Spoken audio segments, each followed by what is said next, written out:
All righty. Well, welcome everyone. It is 12:01, so we'll go ahead and kind of kick it off. So I'm so excited for our guest today. She is a personal contact of mine, a client who I would say turned friend. But Renee Lucas is a real powerhouse, a spitfire, little dynamite woman who has a lot of great things. She's done a lot of great things here in the trades, and I just knew her story would have so much that would resonate with so many women here. And so I'm so excited to have her today. And so Renee Lucas is the co-owner of LCS Heating and Cooling in Indianapolis, Indiana. She and her husband Travis established LCS in 2005, but they cut the company in half and started over in 2017. Since then, Renee has been focused on building a healthy business in which their team thrives and their clients experience the LCS way on every call. Renee was honored to recently be awarded the 2023 Woman of the Year from Service Nation Alliance and the Vanguard Award for Premier Coaching at Service World Expo. The entire LCS team also earned a Top 10 Customer Service Award, and Renee is looking forward to continued growth in 2024 with their new branding as they launch the way to lasting comfort solutions. So she kind of titled this little talk, Failure to Launch is Not an Option. And just from all the different elements of her story and big things that are coming in 2024, we knew there'd be so much that so many women here could relate to. So Renee, welcome. Thank you for being here.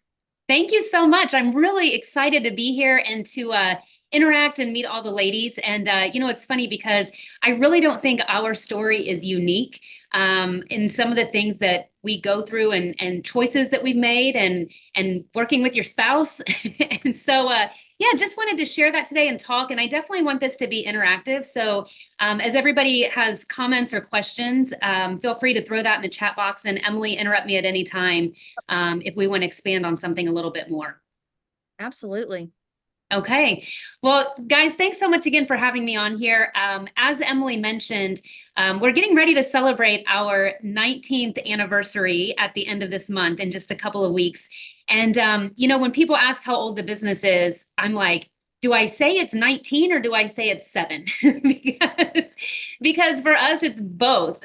We're in a completely different place than what we were 10 years ago, even. And so I want to talk about that a little bit and what led us to the decisions that we made, some of the hardships that we went through, and what that really took. And then I'd like to spend a little bit of time talking about working with your spouse and how Travis and I have navigated that over the past several years and how we've really grown because we really are different now than what we were back then as well. And again, if there's anything as we go along, just let me know. So, Travis and I do residential heating and cooling. And so when we first started the business, we did a lot of new construction. We did a lot of rehab. We grew the business very slowly but steadily over the first 10 years or so. And we did that because we didn't really know what we were doing, and it was kind of by accident sort of thing. So a lot of word of mouth advertising. I did a ton of networking. We actually didn't start spending actual advertising dollars until about 2018, believe it or not. But we both knew how to provide really awesome customer service, and our name got out there for that. So we grew to about 1.8 million in revenue. There was 12 of us at that time. We were pretty install heavy, but a lot of, like I had mentioned, new construction and rehab at that time. But I'll tell you, the hardship that Travis and I had is we were miserable. And when I say miserable, I mean crying. Like I had my day of tears. Travis, he is not scared to tell people there were days where he sat in his van and cried because we were just so miserable. And part of it is because we had, I won't even call it a team because we weren't a team at this time, but we had a group of employees that, quite honestly, I didn't even like most of them as people. They were seat fillers. They were here, when they felt like it, I guess.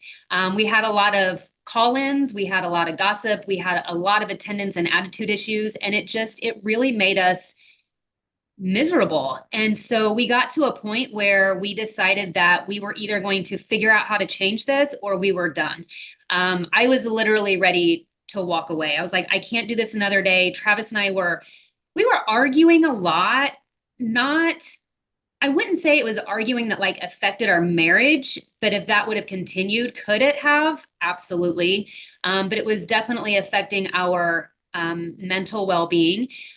In this time, I went through some health issues. I have a couple of autoimmune problems, and so I was sick a lot, and a lot of it, my doctors talked to me, was stress induced. And so we just got to a point, it was like, we just can't continue this.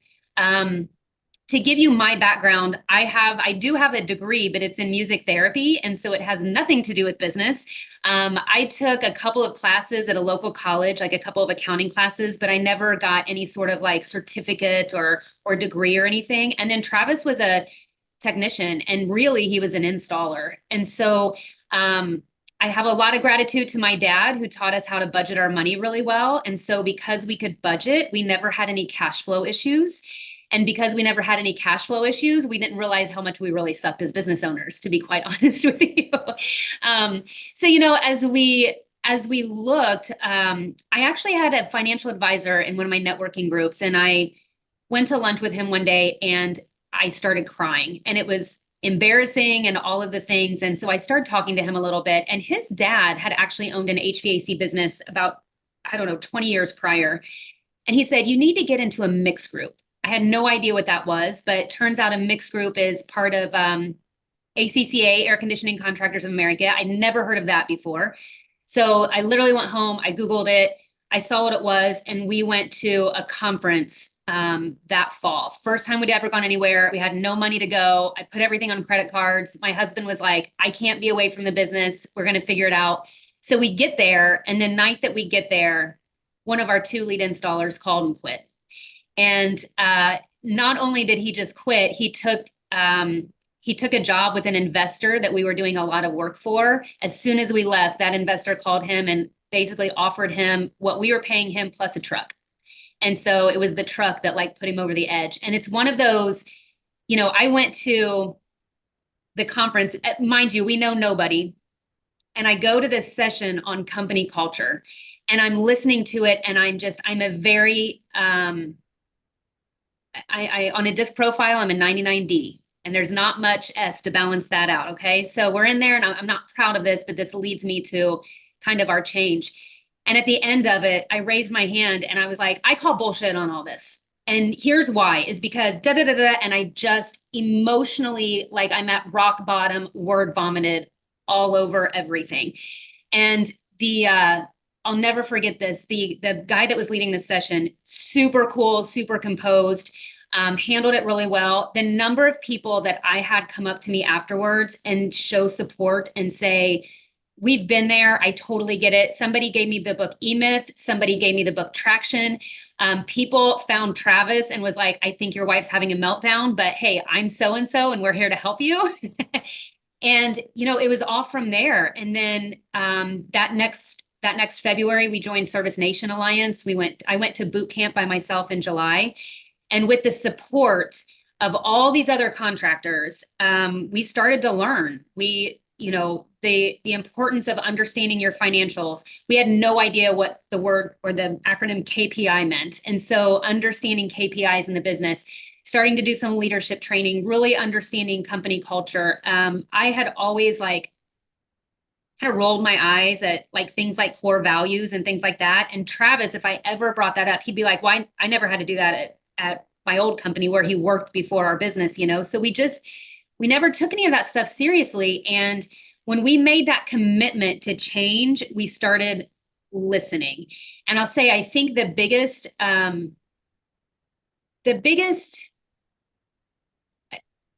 I don't know the word I want to use, like sadness to me, is that there's all this information and there's all these resources, and people don't do anything with it. And I think it's sad for me to see, because then people end up in the same place a week later, 2 weeks later, a month later, 6 months later, 5 years later, and you're in the same place.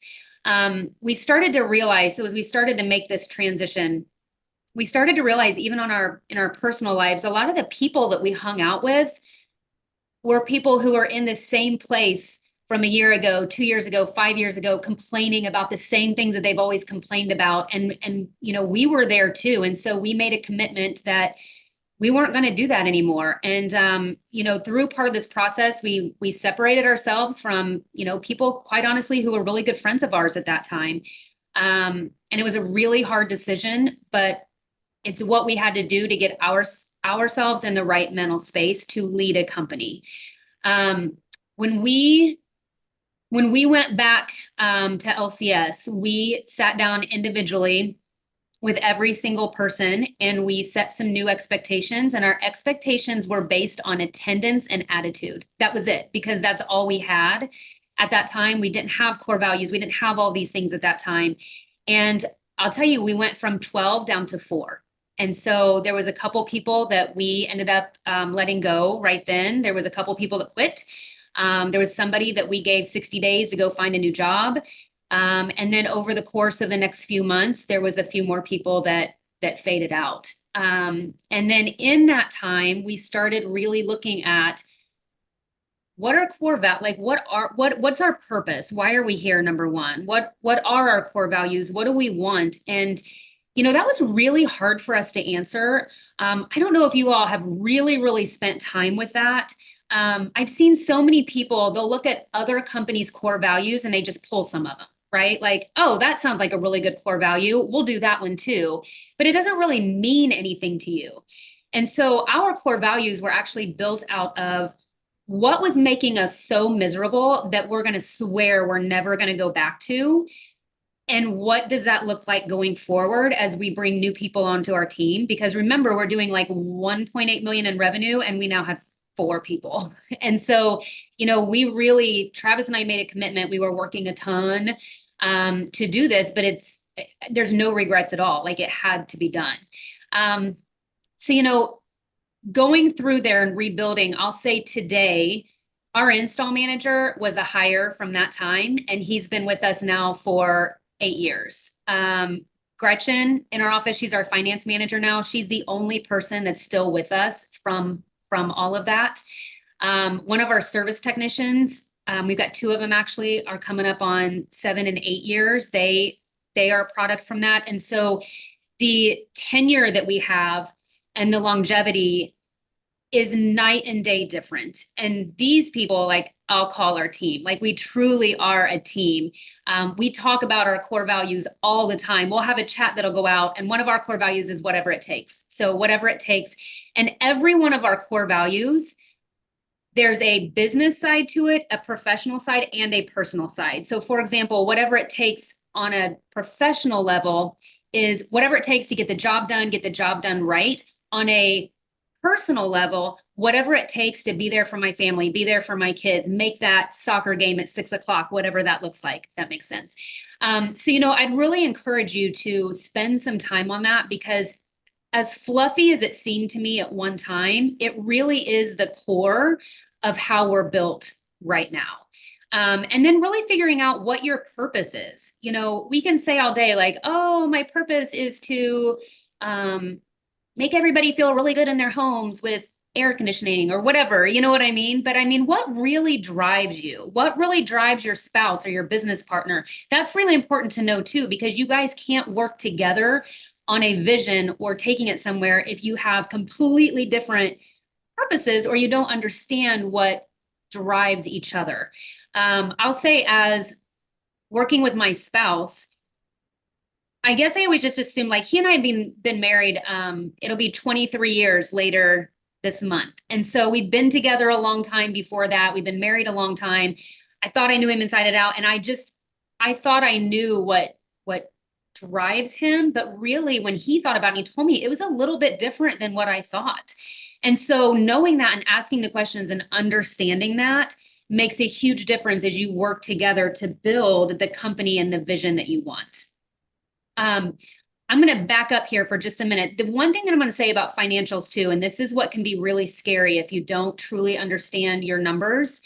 I mentioned that we didn't have any cash flow issues. However, we were operating for literally 11 years on a 0 to 2% net profit, and we didn't realize it. We knew as we were getting the end, like, we're doing all this work and there's nothing left. Like, we can't get a vehicle without taking a loan out. We can't, we can't easily do raises and bonuses because there was just nothing left at the end. However, we thought we were profitable because we didn't have any debt. And so that's actually a really, really scary place to be. And so I would encourage you that if there's any part of your P&L and your balance sheet and understanding cash flow that you're unsure of, put it on your super high priority list to get some training on that. There's a lot of great classes out there that can help out with that. And then understanding truly the KPIs in our industry so that we can be halfway through a month and see how we can make adjustments to finish strong rather than waiting until 15 days into the following month to see where we finished the month before. Really, really important to understand that. I hear people say all the time too, and understand this is just my opinion, but I hear people say all the time too, especially the men, it seems like that we're technicians that are owners of businesses now. Oh, my wife does the numbers, my wife does the financials, my wife does whatever. And they don't truly understand the numbers. I think that's so important that both owners do, or whoever, even if it's not an owner, whoever has a major, decision-making ability in the company, they have to know where the company stands financially. And so Travis, he was pretty resistive for a while of learning those things. Coming from a technician, he was somebody who like never did super well in school, not a good test taker. And so he, for a long time, had some pretty low self-esteem on how like smart he was, if that makes sense. So he was like, oh, I'm not smart enough to understand that. And, I would just get super ticked off about that. And you know what I mean? Like, I was like, that is ridiculous. And then we'd end up just arguing about it rather than me trying to see it from his perspective. And how can I help him build self-confidence and see that he understands it? I mean, if we look, you take somebody like that who says, oh, I'm not smart because of some childhood school thing that they have or whatever. Think of the math that he does, like geometry and everything else, laying out ductwork, understanding homes, zoning homes, all of the things with that. Like he does so much math in his head, and he can read a tape measure to the itty bitty lines. I don't even know, I don't even know how to say that. Like I can do half and quarter, maybe an eighth if I'm in the right mood, right? So it's just showing him in those different ways. No, you are smart and you have to overcome this so that you can have a piece in that business. He looks at numbers today as much as I do. They're different ones, but he looks at things, he prepares things, and then he gives it to me. And a lot of times I'll address them in different ways in tech math, yes, in different meetings and everything. And so, that's one of those things where I say, though, really understanding your spouse or your business partner and where some of their insecurities lie, where they came from, and how you can move forward from those. So going forward a little bit, I will say now, so, getting into 2018, 2019, we'll talk about the COVID years. I always say, if you can breathe during that time, you can make money. And if you didn't, then you probably shouldn't be a business owner, right? So talking 2018, 2019, last year, this year, I tell you what, last year and this year made me doubt my own leadership abilities. And I was like, dang, do I really suck? And we were just lucky through there. Like I've really gone through some things mentally, especially in the last 6 months or so, because 2023 really kicked our butts again. And I feel like it's brought us back to where we were in 2017, 2018, as we were starting to rebuild the company. I want to talk a little bit. First of all, if we have any questions, or Emily, if there's anything that you want me to expand on, let me know, because I can just talk forever. So, Well, I think there was so many good things in there. And if anyone has any questions or like, hey, I can relate, or Renee, how'd you guys do this? Please feel free to drop that in the chat. But one thing that I was just super impressed by your story is I think it takes a tremendous amount of self-awareness and humility to realize, hey, I don't know this stuff, but like I want to learn, asking for help and receiving help. And like what you said, like listening, you said that was key for your team members, but I think listening to other people and being able to implement some of those things, like what a game. And obviously, like you said, like a game changer for your business and for you and Travis's, personal health too. Yeah, it is. I'll tell you. So going back in that a little bit, one of the things when we had like our small core of 4 people, and then we hired a few more people. So we were back up to probably 8 or so when I first did this, but then I started doing an annual survey. And so I do it anonymously. I use MailChimp to do it in, but I would ask questions about like, I would ask questions like, what do you think as a company was our biggest success in 2023? What do you think our biggest challenge going into 2024 is going to be? Do you feel like you're supported? Are you getting the training you want? Like there's all kinds of different, there's usually about 20 to 22 questions that I have on here. And I'll never forget the first time that I did it, I was so nervous to read the results of it because we didn't have a management team. It was me and Travis. And so I knew that anything that was negative on there, it was a direct reflection of how Travis and I were leading the business. And so I joked with him, I was like, I need a bottle of wine and a big old chocolate bar to get through this survey the first time.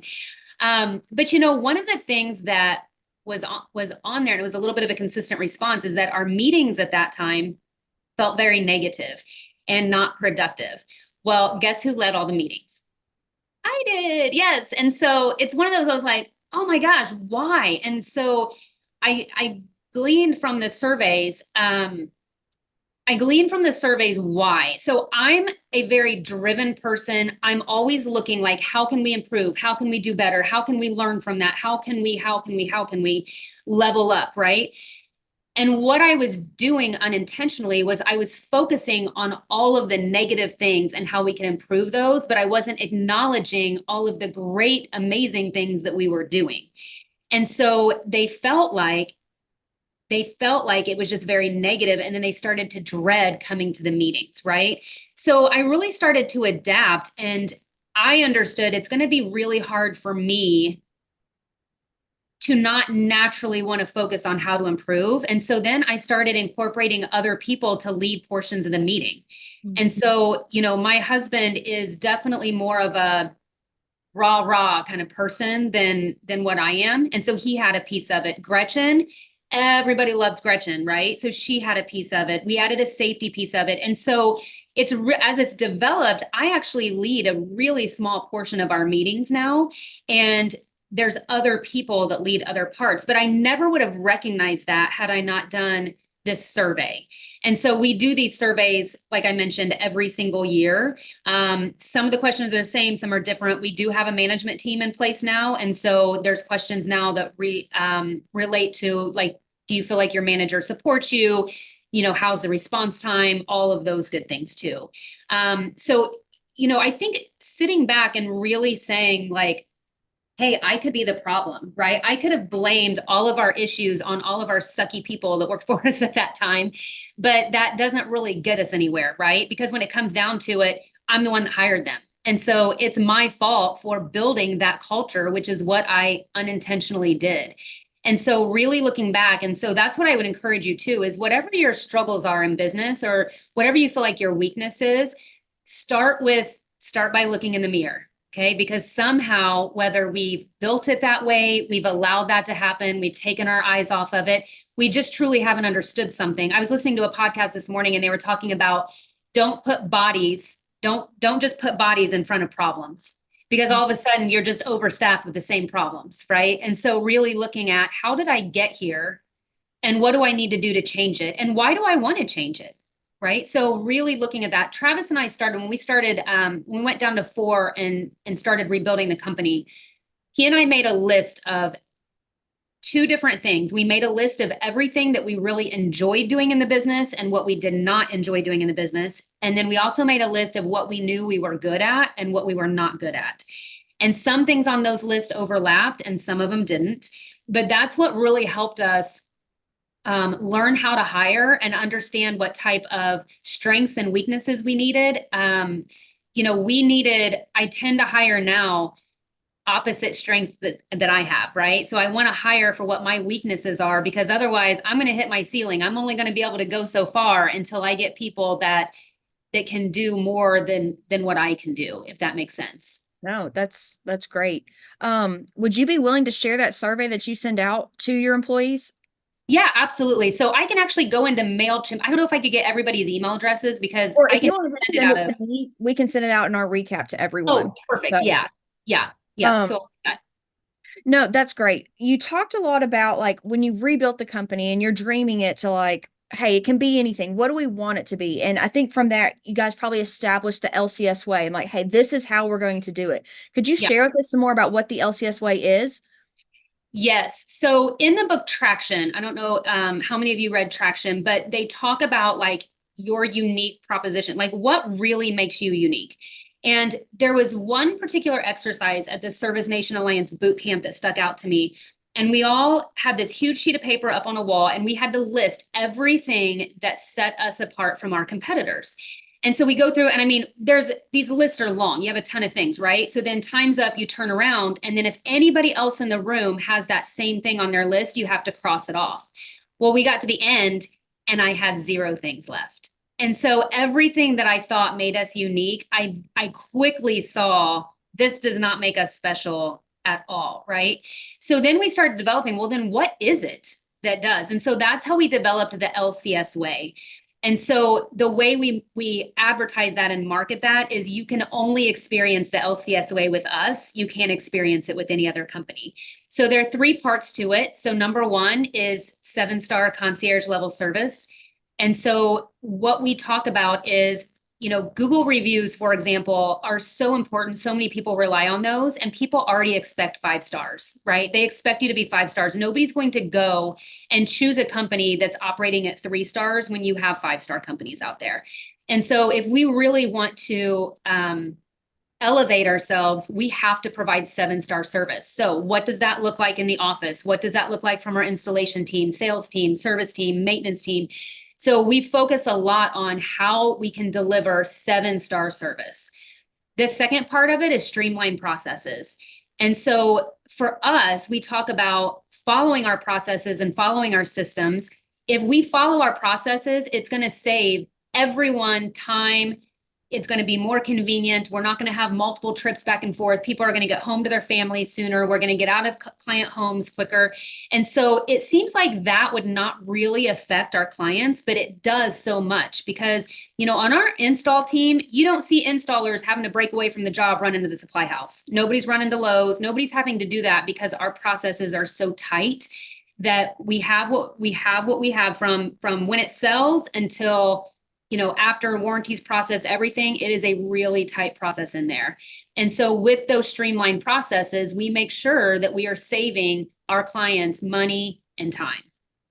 And then our third part of it is our promise. And so there's two parts to our promise. Number one is that we are going to communicate every step of the way. HVAC, a lot of people have never been through any sort of HVAC process. They move out of their home before they ever had to replace a system. Maybe they've had a repair or maintenance, but that's it. And so they don't know what to expect. I mean, think about how many people, it'll be hot upstairs and cold downstairs, and they think they can get a new system and it'll fix that problem. And we all know that that's not true, right? And so communicating every step of the way and giving them all of their options. And so it doesn't matter if it's a repair, if it is a comfort issue, if it's a new system, you get options with us. And I'm not talking about 2 or 3 options. I mean, there may be up to 7 options that people will have with us. And then how do we provide those without overwhelming them? How do we help them make a decision without putting our own bias in it or trying to make personal recommendations? So a lot of training goes into that on our promise. And so we spend a lot of time with everybody in our company on the LCS way. But that's what we identify with. So our core values are really who we are internally, and the LCS way is how we deliver externally. And so that's how we teach it to new hires and new team members as well, is this is our internal stuff. And this is why it's important. Like, why do you want to have a coworker who believes in honesty and integrity? You know what I mean? Why do you want to have a coworker that follows our core value of count on us or find fun in every day? And then when we look at why is this part of it important when we're delivering to our clients? And so really getting super focused on here's what we're here for every day. I was reading the book Good to Great. I was trying to remember what book it was. I was reading the book Good to Great, and it talked about in there, when it talks about finding your purpose, it referenced Fannie Mae. And it was like, the people at Fannie Mae, for example, it's not that they love writing mortgages, right? They don't wake up every morning like, oh my God, I can't wait to write another mortgage. But what they wake up for is I'm helping somebody meet the American dream of owning their home.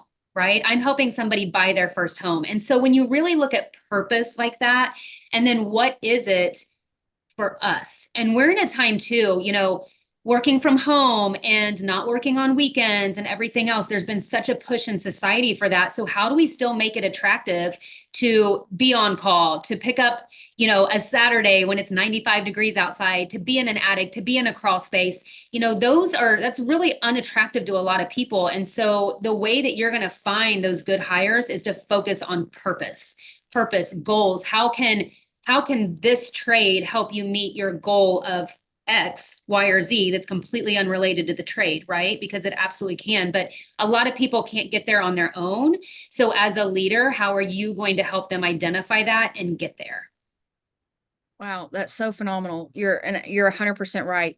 So that kind of brings me to another question. So you mentioned like you had some friendships and just other people that you were rubbing shoulders with, but they were stuck in the same place, like complaining about the same thing every year, and you're like, I got to have a change. And so you mentioned going to these different groups like ACA or Service Nation. Um, how do you? Because I know we can probably all relate to this. Like you go to these conferences or you do this boot camp or this training, you're like, yes, like you're all fired up, and Yeah. sometimes it can be almost like too many great ideas or things you need to implement. But how do you weed out the noise and focus and actually get something implemented so that you can change, so that you're not complaining about the same thing next year?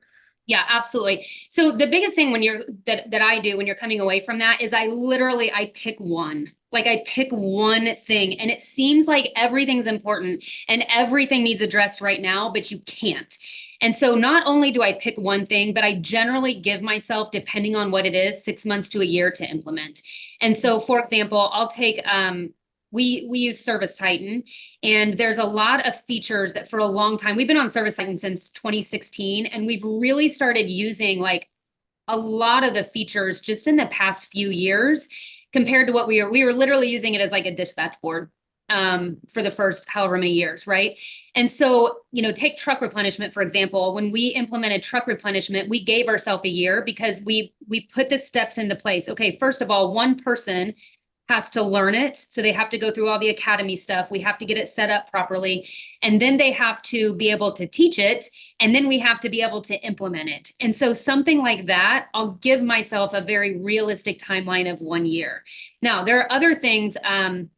So when we were starting over again, and we started to kind of have a grasp on some of our financials, we had another contractor that looked at our P&L, and he was like, wow, your equipment is really high and your labor is really high in install.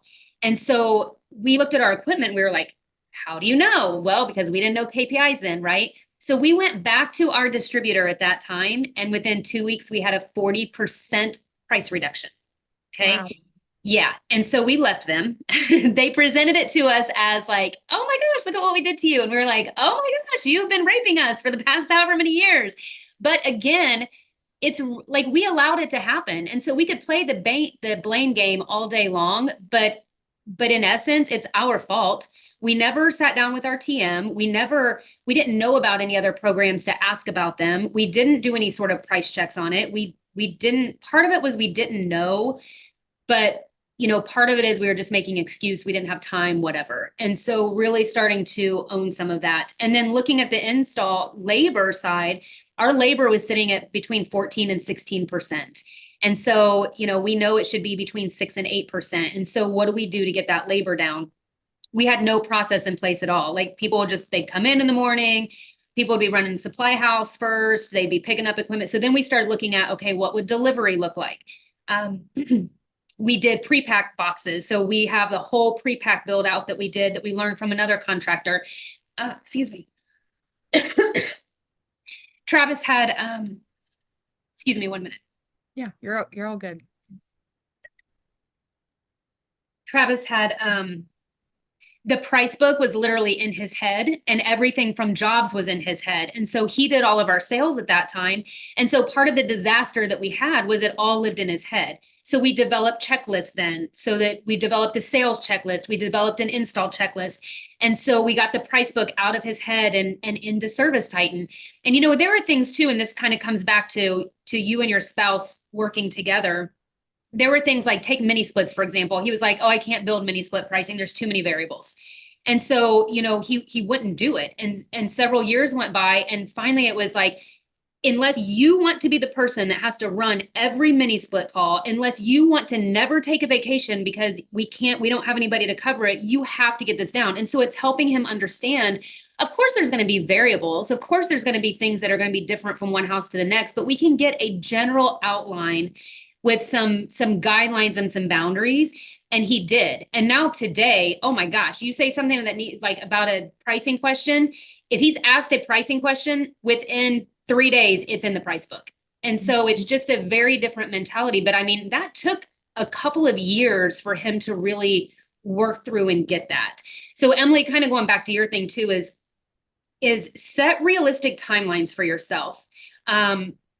Most of the stuff is not going to happen every night, but I do ask myself on most days, not every day, but on most days, did I do something to work towards my goal today? And so if my goal, let's take the truck replenishment on Service Titan. If that's my goal, did I do something? And most of what, taking that as an example, I delegated most of that. I didn't do it myself. I'm not the one that set it up. I delegated it and I just made sure that people were hitting timelines. And then I led some of the meetings and stuff with it, right? So what does that look like for you? I see people all the time that will get excited about all of these things and they'll start everything and they'll finish nothing. And so then a year later, the intentions were good. And maybe there's all of these things started, but nothing's different because nothing got finished and nothing's been implemented. And so in the end, you're going to save a lot of time and get a lot more done if you pick one thing, two at the max, and work on those. But you have to be able to dedicate the time to do that. I'll say at the very beginning too, Travis and I were in the day-to-day. And so I was on phones all day. He was in the field all day. And so all of this work that I'm talking about, it was done after hours. So I just committed to, I had 3 nights a week where I would basically work from about 7 to 10. And I would just tell him, I'd be like, don't tempt me with a glass of wine because I will abandon this and I will join you for that, right? So don't do that. And he's a morning person. So he would generally get up and he'd work from about 4:30 or 5 until 7. And then he'd head in after that. And so it's a commitment. It's a commitment and it's hard. It's a lot. And if you're balancing kids and their schedules, you've got that to go around. And so, there can be weekends in there. But I tell you, the payoff, I look back and I'm like, gosh, that was such realistically a short amount of time for the payoff that we're experiencing right now and we've been experiencing. And so to me, I have no regrets for giving up per se that time or those evenings, if that makes sense. 100%. And, like Courtney said in the chat, it can be a challenge to delegate things, but you eventually realize that you yourself are the bottleneck. And so Travis having all that pricing in his head, like he is the bottleneck. And so I think you also just realize that it's not scalable. Like you mentioned, like we'll never be able to take a vacation or we'll never be able to do this. And so when you can reframe your mind to like, okay, is this scalable? Is this reproducible? It'll help you to maximize beyond just yourself and your own capabilities. 100%. And I think, as business owners, we have an element of control that's just really hard for us to let go. And it's just a fact. And so there are some things like I remember I was so resistant for so long giving Gretchen access to QuickBooks. And now like she pays the bills. Like I'm the second set of eyes. I audit everything. I double check. I still reconcile accounts. But I mean, all of that kind of day-to-day stuff that has to happen is so important. I don't do any of that anymore. But that literally took me years to let go. And, I was the bottleneck then because I couldn't do the other things that I really need to be doing to work on the business. Like, for example, writing a new process for the business. I didn't get that stuff done because I was doing data entry into QuickBooks or I was paying bills. Does that make sense? And so those things too, when you really realize what am I controlling and why? Like, what am I scared of? And how can I prevent this? So one thing I was scared of is I'd heard all these horror stories about people who'd stolen from businesses. And, I have complete trust in Gretchen, but it's one of those things like these horror stories would just be in the back of my mind. Right. So I talked to other contractors and there was another contractor that was like, his financial person writes all the bills, but he was like, I sign the checks once a week. So I go in and then I go through all of them. This is for this, it matches up to all this. And then he signs right then. So there's no stamp. And I was like, oh, I like that. I implemented that. That's exactly how we do it. And I'm comfortable with that. And so I think it's finding like, what am I scared of? What am I afraid of letting go? What's going to happen if I don't let this go? And how can I find a solution? And most of the time I can't even come up with a solution on my own. I reach out to other people and say, hey, here's what I'm struggling with. who's been through this or who can help me think of how to get past this. It goes a long way to lean on people who've done it and who've been there. No, that's great. Like Felicity said, yeah, if you don't make the time now, you're not gonna have time later. We can all know that that's true. So, buckling down and doing it now so that you can do other things later is phenomenal. So, speaking of that, could you share a little bit about some big things that you've done in 2024 and are doing here in 2024, like because of your efforts to release some of those day-to-day activities so that you can focus on more big picture? What are some of those big picture things that LCS is doing? Yeah, we really had to look at, like, as the business changed. And so let me fast forward. So 2017 is when we cut in half, went down to 4 people, doing about 1.8 million in revenue. 2022, we finished with 23 people, I think it was, and 5.2 million in revenue. And then 2023 went back a little bit. And so we finished at 4.6 million in revenue and really had to, like, oh my gosh, what happened? It suddenly wasn't like falling in your lap easy anymore, right? And so we really looked at, like, what is our vision? Because being in a lot of contractor groups and a lot of contractors, all you hear about and all you see are the companies who are doing like 20 million, 50 million, 100 million in revenue. They're doing HVAC, they've added plumbing, they've added electrical. And that's amazing. And it's super motivating because it's one of those, for me, even if I don't want to be that, for me, it's like, if that can be done in our industry, if they can do it, why can't we? We're holding ourselves back if we can't, right? But we really had to look at what's our vision and what do we want. And so, for us personally, Travis and I have spent a lot of time talking about this. We really like kind of that about 5 to 7 million or so in revenue. I know, I'm completely confident that with the same number of people that we have, we can do 6 million in revenue. And so having that done at a 20% net profit is our goal. The bottom number matters to me way more than that top number does. That has helped us develop our vision for what it is today. So we actually, with Lemon Seed, with Emily, we rebranded, and we launched that in January of this year. And so we have a whole new look. Our name is the same. Our tagline is the same. Core values, the LCS way is all the same. But we do have a look that really fits us well. And we talk a lot about delivering out of this world experience. We have a little house rocket that's part of our logo now. So it's delivering out of this world experiences and launching into new levels of comfort and all of these things that we can really build a brand around. And then we're actually opening a second location in September in Florida, believe it or not. And so, one of our visions is to have, 2 to 3 to 4, we've not landed on a number yet, locations that are all doing about 4 to 6 million in revenue at a 20% net profit. And so that's our vision and that's our goal. My husband and I love to travel. And so, he's already mentioned a location potentially like in Tennessee or something down the road. That's another one of our favorite states. We love Florida. We love Tennessee. And so, why not kind of split our time? We know how to build it now. We know the process that need in place. We have the branding in place so we can carry the branding down. We have all that stuff done. And so it's just a matter of duplicating it in each place. And I'm not saying it's going to be easy. It's because they're startups. However, we know that we've got the grit and we know that we've got the drive to be able to do it. We know too, our vision is 2 years. We know for Florida, 2 years is the plan, that it is going to be go time down there. Travis and I are going to be split. He's going to be down there a lot. I'm going to be back and forth a lot.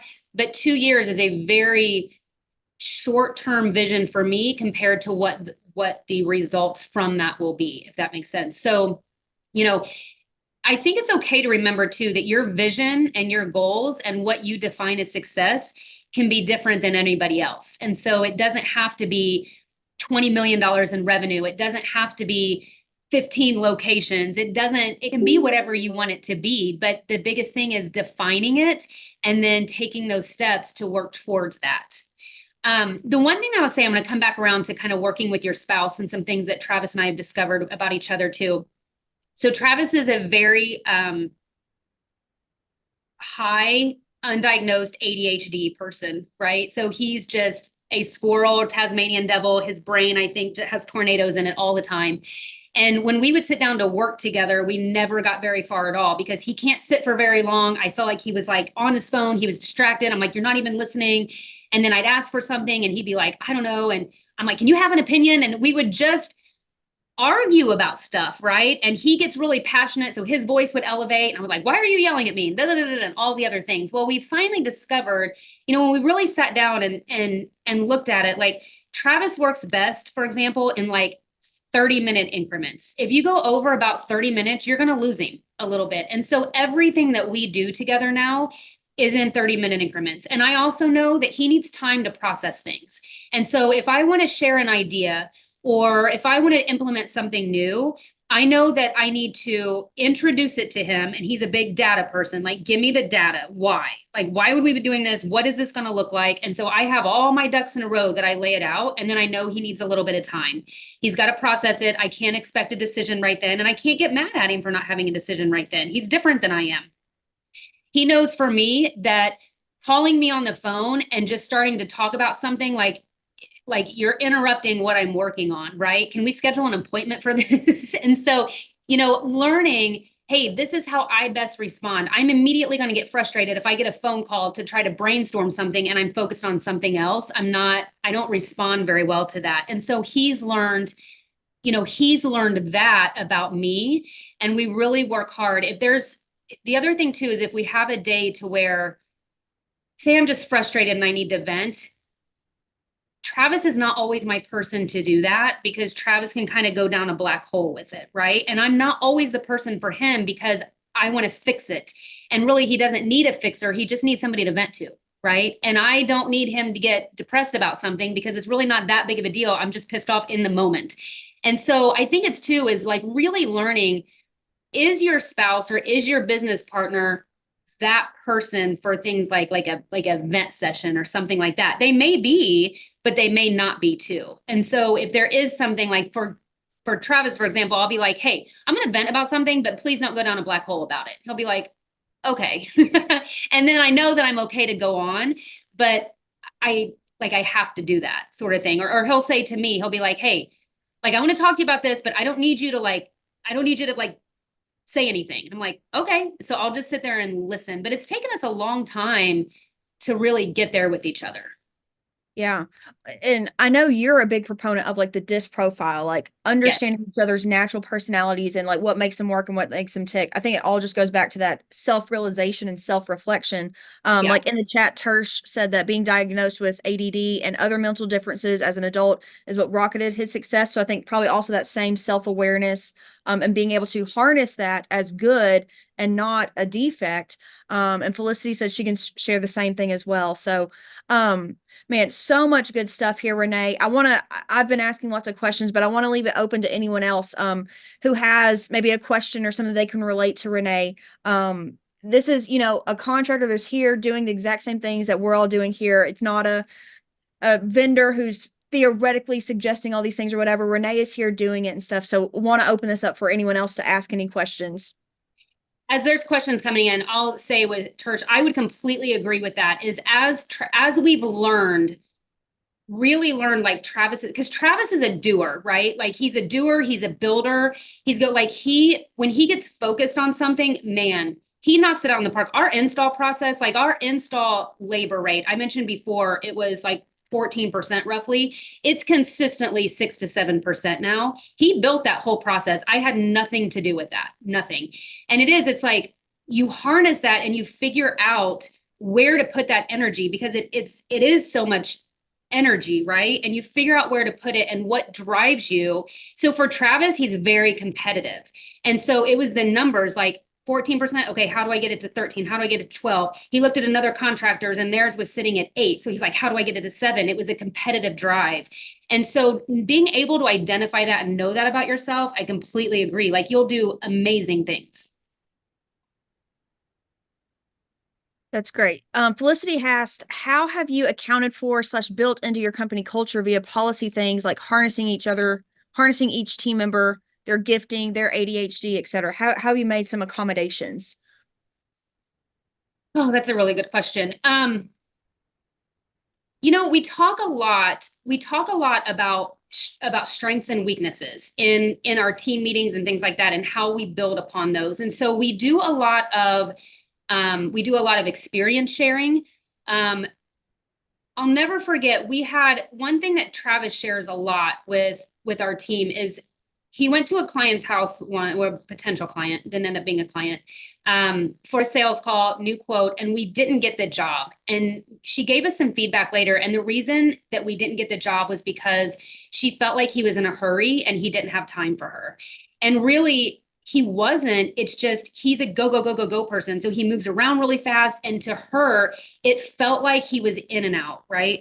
And so we talk a lot about how something we learned from our sales trainer is their perception is your reality, right? And so, Emily, for example, if I go into your home and I'm talking to you, your perception of me and of our company is my reality, right? So it doesn't matter if I say something or I have some sort of body language that's unintentional, like that's not what I meant. It doesn't matter because your perception is my reality. When we look at things like time on job. So for example, I mentioned Travis has like 30 minutes is kind of his attention thing, right? And so if we know that we've got people with ADHD or with some other issues that affect attention, we break our meetings up. So then we have, like, for example, our service meeting every Tuesday is 90 minutes long, but it shifts from technical to soft skills to communication, but it's a lot of interactive things. So like our communication and soft skill training has a lot of role playing. Our technical, we're actually up on equipment. If there is something on the board, it's not just somebody that's like drawing something on a dry erase board, like people are coming up and interacting with that. And it's a lot of experience sharing. If we have somebody who say maybe we had somebody once who was dyslexic and so really had problems with the summaries on invoices. So we just made it to where before that person's invoices went out, it actually went to our dispatcher who proofed it, and then she sent it out at the close of the call. And so there's just different things that we've done to accommodate that. I think with company culture too, it's really important to accommodate family schedules. And so if we have, say we have some technicians who they want to pick their kids up from school. It's like every Thursday and every Wednesday is what it was when school is in session. And so we make sure they're off so that they can pick their kids up at 4:30. And so those are just kind of non-negotiables for us as far as being able to work with people and be flexible. I hope that answers that question. I thought that was great. Um, Terse asks, how do you handle processes after you move into improving or fixing a different process, but then the first process starts to not be followed or falls apart? Like when Travis championed the install labor management, but he can't do that forever. So when he stops, the labor could slowly creep back up. Yes. Okay. That's a great question. So a couple things to remember is what serves you well right now may not serve you well in another year or two. So you are going to have to always tweak your processes. And so Travis, and I'll say this is one of Travis's struggled with this, and this is kind of what led us to go ahead and start the second location. Travis is very diligent about following certain processes. And so he actually kind of sucked at doing the sales checklist himself when he was running sales calls, right? But when it came to something like the install process, because he's so passionate about install, he made sure every morning he was the install manager that was there, making sure that process was followed. Well, then we now have an install manager that's in place. And I'll tell you, it's been really hard for him to let that go. And there is going to be a little bit of a point where it does fall back a little bit because you've got somebody that's new and they're learning. Okay. And so we have somebody in there who came, he didn't have any management skills before. And so he's in there. So he's learning the process. He's learning how to be a manager and not just a coworker. He's learning how to teach the other installers rather than jumping in and doing the jobs. And so it is going to, like, we went from that 6-7% back up to about 9%. And now we're coming back down a little bit. And so, are there things that as somebody and I, or as somebody comes in to, like a manager, somebody new into the organization, is there a way that they see that they can tweak it? Hey, this worked really well when Travis was doing it, but now that we're here, the team has grown a little bit. Maybe it doesn't serve us well. You just tweak it. Anytime I implement a new process, I always implement it as this is a process that serves us right now. It's always subject to change, right? And I've changed processes right in the middle of the year, or like a few weeks after implementing something. Well, we didn't foresee this coming. Remember, it's new to us, just like it's new to you. And I always do the why. So here's the why behind it. We don't ever put something into place without explaining why. I heard an analogy that like it's like an airline pilot. Like, yes, they have the cruise control, but like you can't set it and like you're gonna land exactly in your destination. Like you have to have these slight modifications because the wind changed or something else. So like you can't set your processes and forget them, but it does take those slight modifications all the time. You can't knee jerk them often, but those slight modifications will help you get to that destination. And like you said, what Yes, serves us now isn't going to always serve us when we have two, three, four, five locations, or when we're at from a 5 million to a 10 million, So absolutely. Yeah, that's the thing too, is we had we had somebody in our office who she was she was awesome in so many ways. She was very task driven. She was very productive. She got a lot of things done. But as we grew, and she really helped Travis and I put a lot of processes into place. But as we grew, we realized that she was really toxic to our culture. And the reason is because she was very tied to like me and Travis, but she didn't want to work with anybody else. And so it got really, really bad to where somebody else would share an idea and she would be like, we're not doing that, and just shoot it down and not listen to it at all. Well, it came out as we were talking to her, what she felt like was all these processes that she had put into place with me and Travis. She was like, I feel like they're all getting changed and it's all a waste. But I mean, it was different. It was like a $2 million company to a $4 million company. And it's just like, it wasn't a waste. It's what built us to here. But she really struggled with understanding that and working with that. And she's no longer with us. I mean, that was really hard for us because so just like processes, people too, she does really well in probably a $1 to $2 million company setting. But outside of that, that is definitely not her strength. And it didn't continue to serve the company well. And so she couldn't continue on with us, if that makes sense. So I think those things, it's just knowing that, yeah, they are going to change. I will say too, there's also some processes that we visit like once a quarter, once a year, a couple times a year. And then there's other processes that we're on every single week. Install's one of them. We stay focused on that every single week. So just know that some things you're going to keep in front of you a lot, and some things you're just going to kind of, make it accessible in teams or whatever, talk about it at a full company team meeting once a year, a couple times a year, and that's it. Yeah. Well, I know we're coming up from the top of the hour and some questions coming in on the chat, but just because so many great things, you're a wealth of knowledge, Renee, and been through so much that I know so many of us can relate to. If someone wanted to reach out, how could they maybe get in contact with you? Yeah, so email or text is the best. So my Okay. email, do you want me to send? We'll send it out in the recap. I've got that. And Yeah, so we'll definitely send that. I know you'd be willing to yeah. answer any questions and help anyone along the way as you've received so much great help. So Yes, no, absolutely. That's something because I remember I felt bad for the first few years because I was like, oh my God, I'm getting all this help from people and people were spending so much time with me. And I was like, how am I ever going to be able to give back? You just do. Like you just do. Like it just starts to happen and you learn things and you meet people and you're like, oh my gosh, I get it because I've been there and I know how you feel. And I remember that. And it's what drove us to make the changes that we did. So yeah, email me, text me. If you call me, my voicemail is probably full because I just gave up on checking it because of all the spam calls. So email and text is probably best. awesome. Well, thank you so much, Renee. I really enjoyed today's session. I hope you guys did as well too. We have our Lady Titans Lounge. Our next one is Wednesday, July 10th, coming up in here just a few weeks. The lounge is a safe space just for communication, open questions, a very open forum, just to be able to relate to each other and see if, hey, you experience this when rebuilding your company. I'm going through the same thing. That is totally what the lounge is for. And then our next spotlight series is July 16th. We will have Erica Leonore from Goodleap, a phenomenal woman in the trades, overcome a lot of adversities and obstacles and stuff. And so it'll be phenomenal to hear from you. So thank you all so much for today's session. Renee, thank you so much for the time. It was a great session. We really appreciate it. Thanks for having me. It was great to see everybody. Yes. Happy Tuesday, everyone. Thank you. Bye, guys. Bye.